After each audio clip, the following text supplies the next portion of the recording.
بسم الله الرحمن الرحيم. بسم الله الرحمن الرحيم. لقد أعلنت القوات المسلحة منذ بداية الثورة انحيازها الكامل للشعب، وأكدت وقوفها الدائم بجواره لتحقيق مطالبه المشروعة في إطار الشرعية الدستورية والقانونية.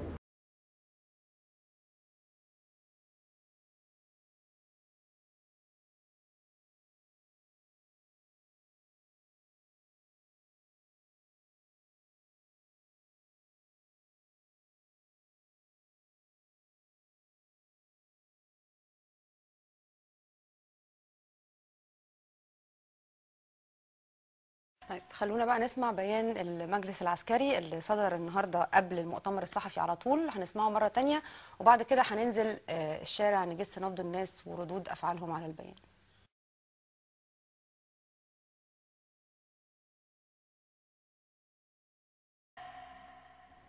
لقد أعلنت القوات المسلحة